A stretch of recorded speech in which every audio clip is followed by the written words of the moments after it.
I think one of the that's fascinating to me. So just I don't know if you know this, Alan, but like I'm from New York, and I grew up in the '90s. Like I was a '95 baby, and I until now I noticed, especially as a child, we didn't have social media. It was kind of just still kind of becoming a thing, Mhm. and just even the phones itself wasn't even a thing really. Like it was sort of like little plastic things, if you remember. And like I remember my father just got his first BlackBerry. You know what I mean? Like that Right. time period. And I live in New York City, and I just noticed even like what the things that you're mentioning, like, oh yeah, like I see this and I observe this happening. It's just, you see the culture around you just changing, and sometimes not really for the better. It's sort of kind of, sometimes it's a very slow decline, but at least in the past 10 years, I've noticed it's definitely, the decline has increased probably tenfold just from I grew up in like in my family, for example, we're Italian, so like everyone starts drinking and like they do whatever they want to do.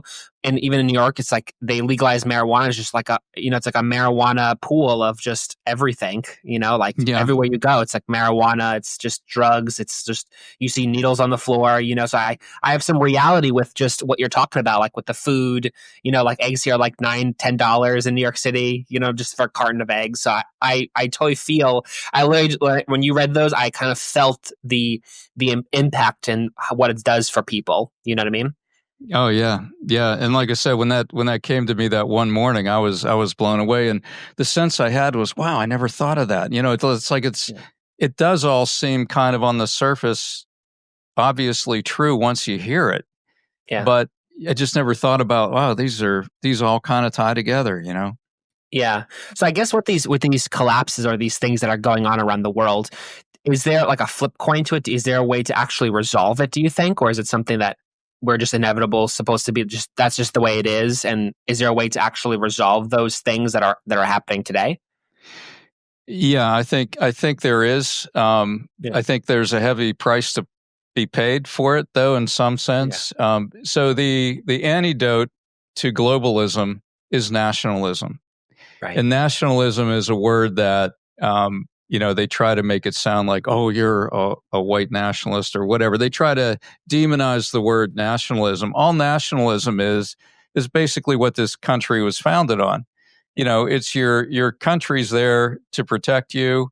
Your country is your brothers and sisters. It's your team, if you want to call it that. And, your concern has to be for your brothers and sisters in this thing we call a country. And it's protecting it, defending it, having people in power who will do that. Mm. And, have you ever wondered why the media, going back to Trump's first term, why they demonize him so much and so unrelentingly, unlike anything we've ever seen? It's Mhm. not his personality, which I know can be abrasive, but it has nothing to do with that. It's his policies, which are nationalist policies. Make America strong, close the borders, put tariffs on if you need to level the playing field to countries that are charging us tariffs that are even worse than what he's trying to put on them right now. Yeah. And it just goes on and on, make America healthy again, that whole Maha movement with Yeah. RFK Jr. That is like a body blow to the globalist agenda. Totally against. So once your eyes are opened, and these 11 collapse points kind of give you a framework to understand the big picture, but once your eyes are opened to the big picture, you can understand that at least what Trump's trying to do is designed to overpower globalism. And this movement, this nationalist type movement, is happening within Europe too. The problem is they've already got the European Union, which is kind of like a globalist framework for all of Europe, where what they say in Brussels, what they say comes from the top, can override the results of elections, can override who even gets into power.